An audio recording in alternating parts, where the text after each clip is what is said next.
Good morning, dear friends and viewers. Welcome you back with new topic. आज जिस topic की हम शुरुआत कर रहे हैं वह है सांख्य दर्शन एवं शिक्षा।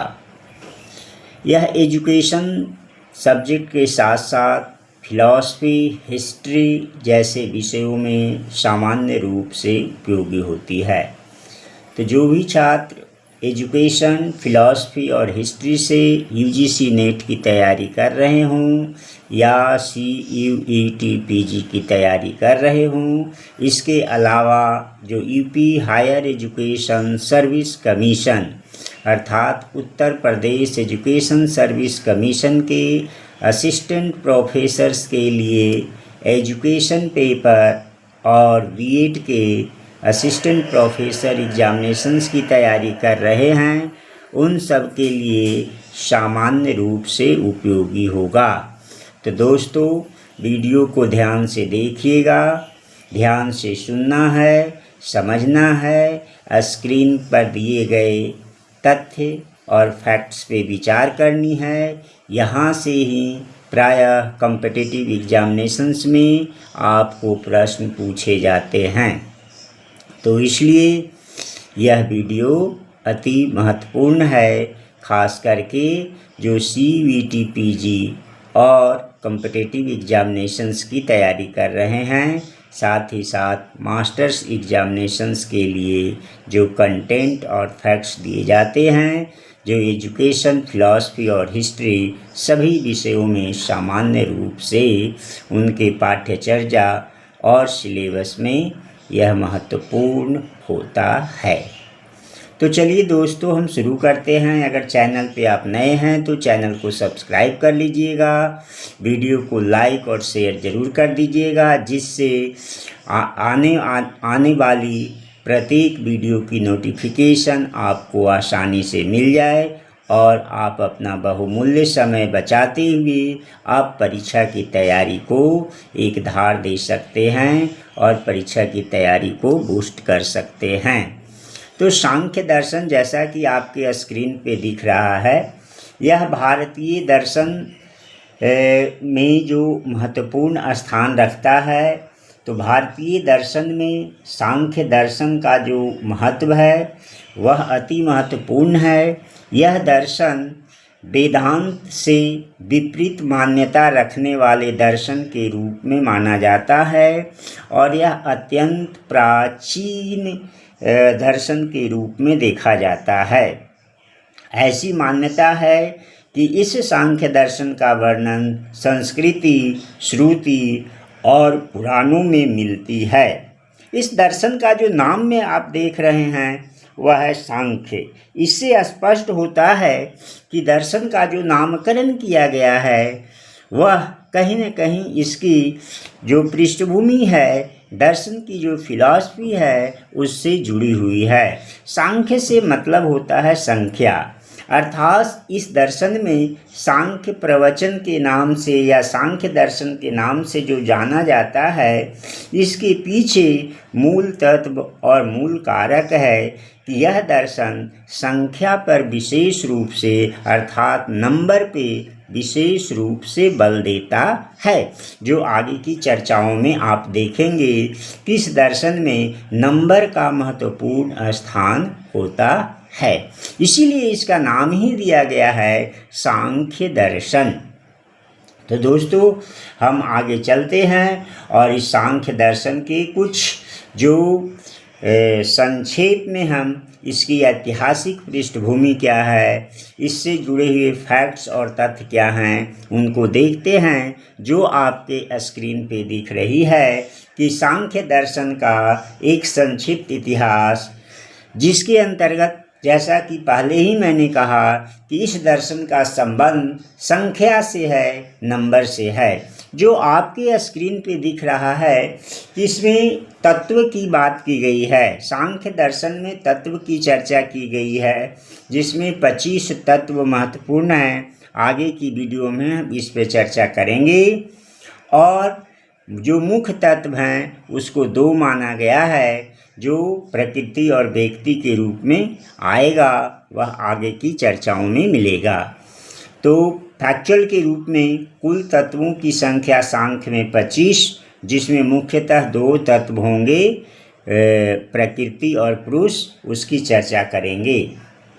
इस दर्शन में 3 प्रकार के दुख की चर्चा की गई है, जिसमें आध्यात्मिक, भौतिक और दैविक दुख की बात की गई है और उनका व्यक्ति एवं प्रकृति के साथ संबंधों पर भी चर्चा विस्तृत रूप से की गई है।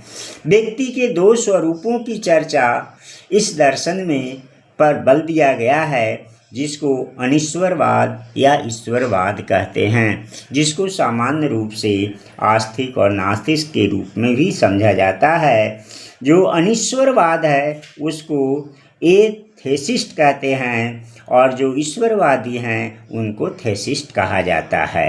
दोस्तों, इस दर्शन के जो संस्थापक हैं ये महर्षि कपिल को माना जाता है, अर्थात सांख्य दर्शन के संस्थापक महर्षि कपिल हैं। तो इनको सांख्य दर्शन के प्रणेता और सांख्य दर्शन के सृष्टि उत्पत्ति के सिद्धांत कारक के रूप में महर्षि कपिल को माना जाता है। दोस्तों, यहाँ से प्रश्न प्रायः पूछते हैं जो मैचिंग करने वाले में आते हैं कॉम्पिटिटिव एग्जामिनेशंस में, कि एक तरफ दर्शंस की भिन्न भिन्न दर्शन की दे दिए जाते हैं और दूसरी तरफ उसके संस्थापक दिए जाते हैं, उनसे सुमिलित करना होता है। तो इसको आप ध्यान में रखिएगा कि सांख्य दर्शन के संस्थापक महर्षि कपिल हैं। तो इन्हीं के साथ आगे हम बढ़ते हैं, जो देखते हैं कि इस दर्शन में जो संख्या की बात कही गई थी, जैसा शुरू में ही मैंने बताया कि ये दर्शन संख्या और नंबर की बात करता है, जो आपके स्क्रीन पे दिख रही है कि कुल तत्व की जो चर्चा की गई है वे 25 तत्व हैं, 25 तत्व हैं और मुख्य 2 तत्व हैं। उनको आगे की वीडियो में हम समझने का प्रयास करेंगे।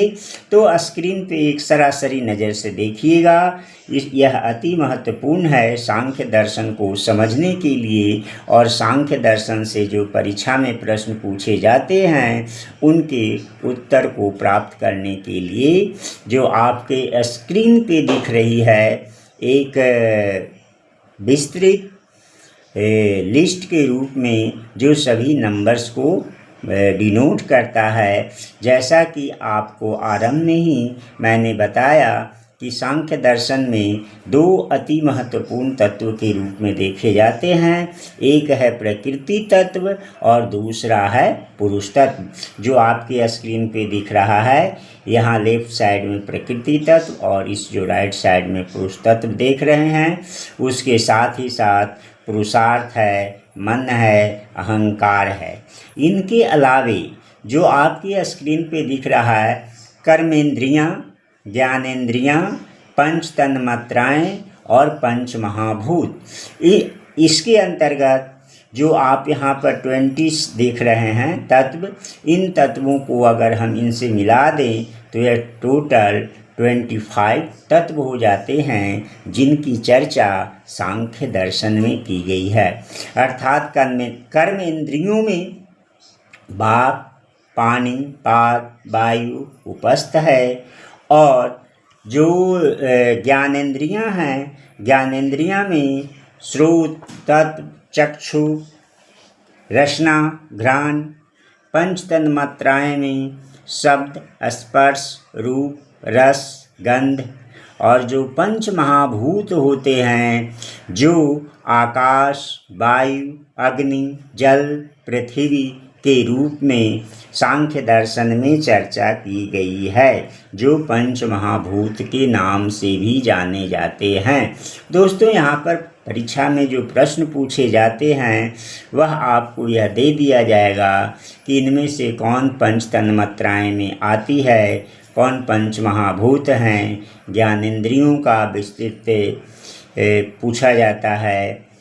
जो पंच महाभूत आप देख रहे हैं, इस पे श्लोक्स भी आपने पढ़ा होगा, देखा होगा, जिसको याद रखिएगा कि जो पुरुष से जो मनुष्य रूपी शरीर की जो संरचना हुई है, इन्हीं पंच महाभूत से मिलकर के बनी है, जिसको पंच तत्व के रूप में भी जाना जाता है। और वह पंच तत्व है आकाश, वायु, अग्नि, जल, पृथ्वी। तो इसको याद करने के लिए दोस्तों आप याद रखिएगा, क्षितिज जल पावक पवन समीरा, पंच तत्व मिली रचहि शरीरा। ये जो पुरुष है, मनुष्य रूपी शरीर है, इसमें इन 5 तत्वों के मिलने से ही ये जो हमारा शरीर है वो धारण करता है, जिसमें आकाश, वायु, अग्नि और जल, पृथ्वी हैं। तो क्षितिज आकाश को कहा गया, पवन वायु को कहा गया है, अग्नि अग्नि ही है, जल और समीर जो है ये आपको पूरी पृथ्वी पर समीर समुद्र से उसको जल के रूप में निरूपित किया जाता है। अर्थात इस शरीर की जो संरचना हुई है वह इसी रूप में हुई है, पंच महाभूत के रूप में हुई है। और उसको याद किस तरह से आप रख सकते हैं कि क्षितिज जल पावक पवन समीरा, अपंच तत्व मिली रचहि शरीरा।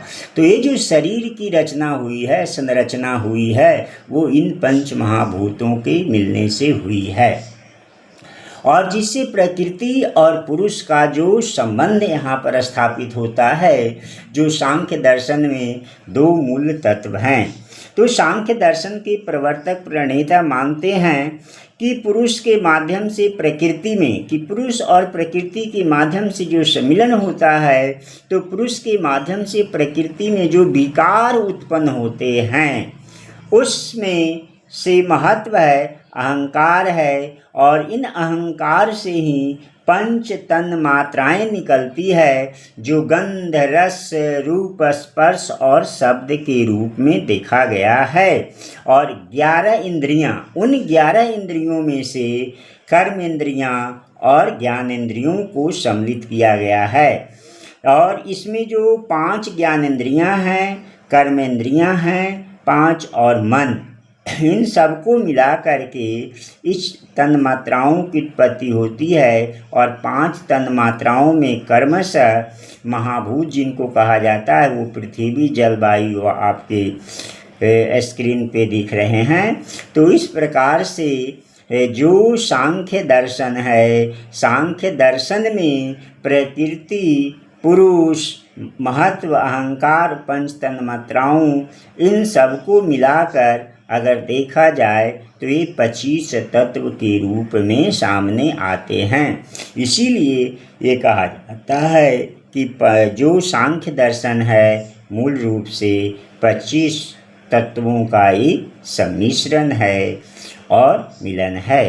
सांख्य दर्शन के कुछ सिद्धांतों की अगर हम बात कर लें कि सांख्य दर्शन के सिद्धांत क्या हैं, जो मूल तत्व हम यहाँ प्रकृति और पुरुष की बात कर रहे हैं, तो उनसे अगर जुड़ी कुछ चीज़ों की हम बात करें तो इस तरह से देख सकते हैं कि जो सांख्य दर्शन का एक संक्षिप्त वर्णन के रूप में, जहाँ पर व्यक्ति के स्वरूप और दुख के प्रकार की बात की गई है, इसको समझने से पहले सांख्य दर्शन की प्रकृति को हम देख लेते हैं कि यह किन सिद्धांतों पर, अर्थात सांख्य दर्शन किन सिद्धांतों पर आधारित है। तो जो सांख्य दर्शन है वो यह कहता है कि प्रकृति की वस्तुएं गतिशील है, परंतु प्रकृति गतिशील नहीं कहा जा सकता है। अर्थात गतिशील से यहाँ पर आशय है कि जो परिवर्तनशील है। तो जो भी वस्तुएं प्रकृति में हैं वो परिवर्तनशील हैं और प्रकृति इस संसार का आदि कारण रहा है। और जो सांख्य दर्शन यह कहता है कि सांख्य दर्शन में प्रकृति और पुरुष, ये जो द्वैत है के संबंध है, इसको भी मानता है। जैसा कि शुरू में आपको बताया कि 2 महत्वपूर्ण तत्वों की बात सांख्य दर्शन में की गई है, वह 2 तत्व जो हैं वह हैं प्रकृति और पुरुष। तो प्रकृति और पुरुष के द्वैत संबंधों को भी सांख्य दर्शन मानता है और ये कहता है कि प्रकृति अचेतन है जबकि पुरुष चेतन है। अब यहाँ चेतन और अचेतन को अंग्रेजी में अगर कहेंगे तो चेतन कॉन्शसनेस हो गया और अचेतन अनकॉन्शस जिसको कहते हैं।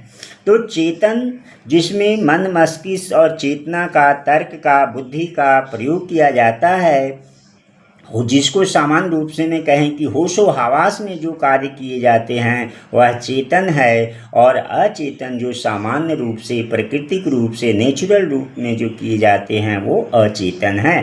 अर्थात सांख्य दर्शन में प्रकृति को अचेतन और पुरुष को चेतन के रूप में माना जाता है।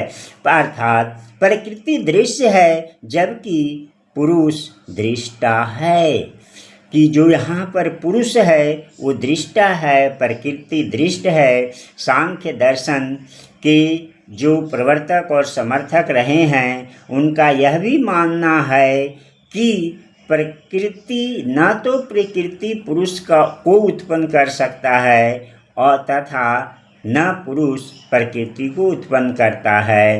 अर्थात इसमें जड़ तथा तत्व को ही मूल तत्व के रूप में नहीं स्वीकार किया जा सकता है किसी को।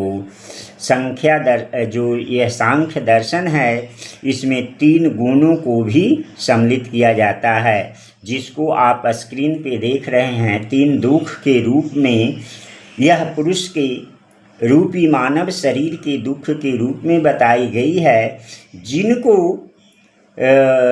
इसको 3 गुणों से के रूप में बताया गया है। एक है रज, तम और सत्व। तो रज, तम और सत्व तीनों गुणों के सम्मिलन से इस पुरुष मनुष्य के शरीर की संरचना हुई है। सांख्य दर्शन में पुरुष तथा जीव के भेद को स्वीकार किया गया है और यह बताया गया है कि पुरुष स्वयं कर्ता अथवा उपभोक्ता नहीं है, क्योंकि वह अपरिणामी है। जीव को इन्होंने कर्ता एवं उपभोक्ता दोनों को माना है। सांख्य दर्शन में मोक्ष को भी महत्व दिया गया है और हमारे जीवन में जो ये सुख और दुख से जो परिपूर्ण है, जिसको व्यक्ति भोगता है, वह साधारणतः 3 प्रकार के दुखों के रूप में पाए जाते हैं, जो आप अपनी स्क्रीन पे यहाँ देख रहे हैं कि वह जो दुख है वह आध्यात्मिक, भौतिक, दैविक दुख के रूप में प्रकट होता है और मानव स्वयं इन दुखों से घिरा होता है, चाहे वो आध्यात्मिक दुख हो, भौतिक दुख हो या दैविक दुख हो। तो सांख्य दर्शन कहता है कि मनुष्य इन तीनों दुखों के बीच से घिरा होता है। अतः मनुष्य को यह प्रयास करना चाहिए कि वह उन दुखों से निवृत्ति कैसे पाए और इन दुखों से अर्थात आध्यात्मिक, भौतिक और दैविक दुखों से मनुष्य को अपने जीवन से निवृत्ति पा लेना, छुटकारा पा लेना, मुक्ति प्राप्त कर लेना ही मोक्ष कहलाती है। तो जो मोक्ष है, यहाँ पर मोक्ष से आशय है कि ये जो दुख हैं मनुष्य रूपी शरीर के, उन दुखों से निवृत्ति पाना ही मोक्ष कहलाता है। जो हिंदू दर्शन में और भारतीय दर्शन में जो अंतिम सत्य के रूप में जो मोक्ष की प्राप्ति के प्रयास किए जाते हैं, तो सांख्य दर्शन में मोक्ष की प्राप्ति से आशय है कि इन दुखों से निवृत्ति पाना, छुटकारा पाना।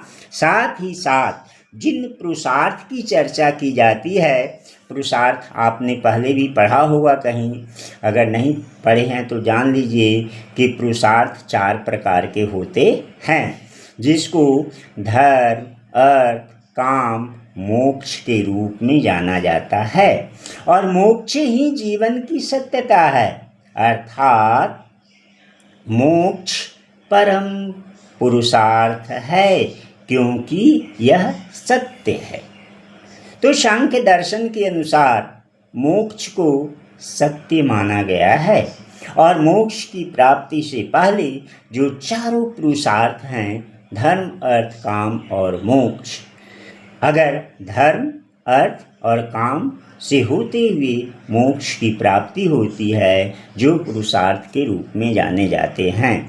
दोस्तों, विस्तृत पुरुषार्थ की चर्चा हम अलग से वीडियो में करेंगे, तो इसलिए यहाँ पर सिर्फ ये जान लीजिए, इसमें भी प्रश्न पूछे जाते हैं कॉम्पिटिटिव एग्जामिनेशंस में कि पुरुषार्थ क्या है, पुरुषार्थ कितने प्रकार के होते हैं। तो इस पर हम अलग से विस्तृत चर्चा करके वीडियो बनाएंगे, लेकिन धर्म, अर्थ, काम और मोक्ष को ही पुरुषार्थ के रूप में माना जाता है।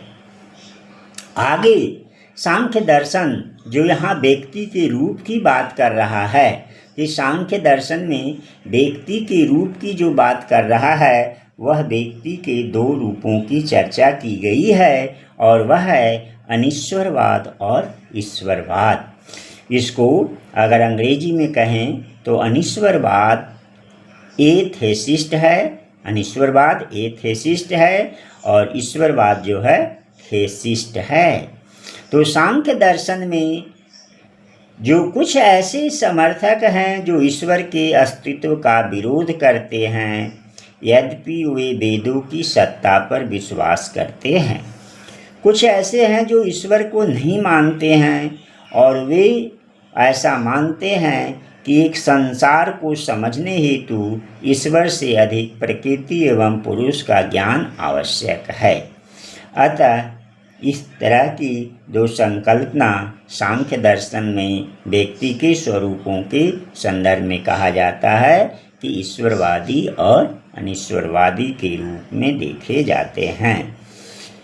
जो सांख्य दर्शन की दृष्टि से विकास के जो दो सत्ताएं हैं, दो मूल रूप हैं, जिसकी प्रारंभ में हमने चर्चा किया, वह हैं प्रकृति और पुरुष, जिसको इस हम 25 तत्वों के सामने कर रहे थे कि ये जो प्रकृति है और ये पुरुष है।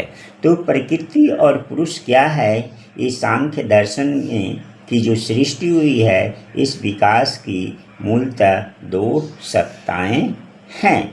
और पुरुष, जिस प्रकार पुरुष के संसर्ग से प्रकृति का विकास होता है, उसी प्रकार शिक्षा के संसर्ग से बालकों का विकास होता है।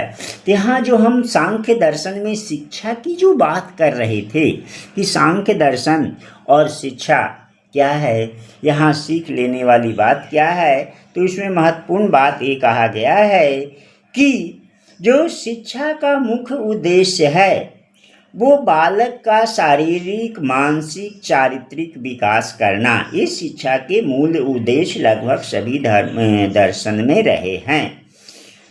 तो बालक का शारीरिक विकास, मानसिक विकास और चारित्रिक विकास करना, जिसको इस रूप में समझा जाता है कि जिस तरह से पुरुष के संसर्ग में प्रकृति का विकास होता है, और उसी तरह से शिक्षा के संसर्ग में, शिक्षा के संपर्क में आने से बालकों का विकास होता है। सांख्य दर्शन बालक के विकास की दो अवस्थाओं की चर्चा करता है मूल रूप से। जो एक अवस्था है बालक के विकास की, वह है गर्भावस्था के दौरान, और दूसरा जो विकास के स्टेज की बात करता है, वह है जन्म के पश्चात। यानी मूल रूप से अगर कहें कि सांख्य दर्शन बालक के विकास के जो जिन दो चरणों की बात कर रहा है, वो गर्भावस्था के पूर्व, गर्भावस्था के समय और जन्म के बाद, अर्थात जन्म के पूर्व और जन्म के बाद की दो अवस्थाओं की चर्चा करता है बालक के विकास के डेवलपमेंट में। और ये सांख्य दर्शन में शिक्षा का महत्वपूर्ण उद्देश्य माना गया है कि बालक के जो बुद्धि के स्तर में जो परिवर्तन होता है, चेंज होता है, अर्थात बालक में जो विकास होता है, मानसिक, बौद्धिक विकास, वह बालक अज्ञानता रूपी अंधकार से बाहर निकलकर ज्ञान रूपी प्रकाश की ओर आता है, और एक अज्ञानी बालक से ज्ञानी बालक के रूप में इस प्रकृति में के सामने आता है। इस प्रकार सांख्य दर्शन में ज्ञान पे बल दिया गया है। तो सांख्य दर्शन में ज्ञान पे बल दिया जाता है और यह ज्ञान जो है वह बालक के मानसिक और आध्यात्मिक विकास के साथ साथ उसके चिंतन मनन शक्ति को विकास करता है, विकसित करता है। अर्थात इस दर्शन का संबंध बालकों की शैक्षिक संवेदना और विकास से है। तो ये सामान्य रूप से सांख्य दर्शन जो है हमारे भारतीय दर्शन में एक महत्वपूर्ण स्थान रहा है शुरू से, प्रारंभ से ही। और जैसा कि आप पहले से अवगत हैं कि जो भारतीय दर्शन है उनको न्याय, वेदांत, मीमांसा, सांख्य तथा योग के रूप में मूल रूप से माना जाता है। तो इन अलग अलग दर्शन की चर्चा हम अलग अलग वीडियो में करते रहेंगे। तो चैनल को सब्सक्राइब करना नहीं भूलिएगा, जिससे कि अगर संपूर्ण भारतीय दर्शन को समझना हो तो संपूर्ण भारतीय दर्शन की समझ आपको इस चैनल के माध्यम से होगी। भारतीय दर्शन के साथ साथ हम पाश्चात्य दर्शन, वेस्टर्न एजुकेशंस की बात भी करेंगे, क्योंकि वो भी हमारे सिलेबस और पाठ्यचर्या का भाग होता है। तो दोस्तों, अगर संपूर्ण रूप से दर्शन, इंडियन फिलॉसफी और वेस्टर्न फिलॉसफी अर्थात भारतीय दर्शन और पाश्चात्य दर्शन को समझना चाहते हैं तो इस चैनल को अवश्य सब्सक्राइब कीजिए, वीडियो को लाइक कीजिए, शेयर कीजिए, साथ ही साथ जिससे कि आगे आने वाली वीडियो की सूचना आपको मिलती रहे। एक छोटा सा दर्शन आज और हम कर लेते हैं इस वीडियो में, जो मीमांसा दर्शन के नाम से जाना जाता है। तो दोस्तों, ये जो मीमांसा दर्शन आपके स्क्रीन पे दिख रहा है, यह भारतीय दर्शन का अलग दर्शन है। जिस तरह से न्याय दर्शन है उसी तरह से मीमांसा दर्शन है। मीमांसा दर्शन क्या कहता है, मीमांसा दर्शन की क्या मुख्य शिक्षा है, क्या उद्देश्य है, इसको हम देखेंगे। तो जो मीमांसा दर्शन के संस्थापक रहे हैं और ये दर्शन क्या है, इसकी स्थापना किसने किया, इसकी मूल मान्यताएं क्या है, उनको यहाँ पर संक्षिप्त में समझने का प्रयास करेंगे। तो दोस्तों, मीमांसा दर्शन के संस्थापक ऋषि जैमिनी हैं, जिनको महर्षि जैमिनी या ऋषि जैमिनी के रूप के नाम से भी जाना जाता है। और इनकी ऋषि जैमिनी की जो रचना है मीमांसा सूत्र, जिससे इस मीमांसा दर्शन की जानकारी प्राप्त होती है और इससे हिंदू दार्शनिक विचारधारा की एक पहली रचना के रूप में माना जाता है। मीमांसा दर्शन का जो वर्णन 3री शताब्दी ईसा पूर्व में मिलती है, जो ऋषि जैमिनी के द्वारा की गई है। इसीलिए ऋषि जैमिनी को मीमांसा दर्शन के संस्थापक के रूप में जाना जाता है, माना जाता है। मीमांसा दर्शन की मान्यताएं क्या है, उनको समझ लें। तो मीमांसा का मानना है कि वेद, प्राचीन संस्कृत, हिंदू ग्रंथ, मीमांसा संबंधी ज्ञान एकमात्र प्रमाण है और मीमांसा धर्म और कर्मकांड संबंधी दायित्वों पर भी जोर देती है। दोस्तों, इस तरह से हम क्या देखते हैं कि मीमांसा दर्शन परीक्षा में मूल रूप से आपको मीमांसा से प्रश्न इनके संस्थापकों से पूछे जाते हैं। सामान्य रूप से अगर आप एजुकेशन विषय, हिस्ट्री विषय या फिलॉसफी विषय से यूजीसी नेट, जेआरएफ या आप यूजीसी नेट की परीक्षा की तैयारी कर रहे हों तो सुमेलित करने वाले प्रश्न में प्रायः पूछा जाता है। इसलिए आपको इनके संस्थापक का नाम याद रखना बहुत जरूरी है कि मीमांसा दर्शन के संस्थापक कौन रहे हैं। हिंदू दर्शन के प्रमुख रूपों में से एक मीमांस दर्शन को माना जाता है। इसको मीमांसा कई नामों से प्रचलित है। तो मीमांस हो या मीमांसा हो, एक ही बात करती है। इसके प्रोनाउंसिएशंस और भाषा के आधार पे उच्चारण में थोड़ा परिवर्तन हो सकता है। तो जिसे जो मीमांसा दर्शन है वो अक्सर रोमन भाषा में मीमांसा लिखा जाता है। अंग्रेजी में इस शब्द का जो अर्थ है, अंग्रेजी में जो मीमांस लिखा जाता है, इस शब्द का जो अर्थ होता है, अर्थात मीमांसा का अर्थ होता है अन्वेषण। अन्वेषण यानी रिसर्च, खोज। तो मीमांसा का संबंध अन्वेषण से होता है। इसका एक अन्य जो भारतीय दर्शन शास्त्र हैं जैसे वेदांत से गहरा संबंध रखता है मीमांसा। तो मीमांसा का संबंध वेदांत से है। दोस्तों, वेदांत दर्शन की चर्चा हम अगली वीडियो में करेंगे। तो इसलिए वेदांत चूँकि अपने आप में एक अलग दर्शन है, महत्वपूर्ण है, तो उसको के लिए अलग से हम वीडियो बनाएंगे और अगली जो हमारा वीडियो होगा वेदांत दर्शन पर ही होगा। तो इस चैनल को सब्सक्राइब अवश्य कीजिएगा और अगली आने वाली वेदांत दर्शन के बारे में आप अपनी समझ को विकसित कर सकते हैं। जो मीमांस प्रारंभिक हिंदू धर्म ग्रंथों जो कि वेदों पर केंद्रित है और वेदांत वैदिक धर्म ग्रंथों के बाद के ग्रंथ पर अधिक केंद्रित दिखता है। तो ये दोनों ही दर्शन वेदों की जो अर्थात मीमांस दर्शन और वेदांत दर्शन, ये दोनों ही दर्शन वेदों की पाठ्य संख्या और उनके गहन चिंतन पर केंद्रित है। आधुनिक हिंदू धर्म और हिंदू दर्शन के विकास में इनकी महत्वपूर्ण भूमिका रही है। अर्थात जो वर्तमान हिंदू धर्म या हिंदू दर्शन का लें या भारतीय दर्शन का लें, उसमें मीमांस दर्शन और वेदांत दर्शन की महत्वपूर्ण भूमिका रही है।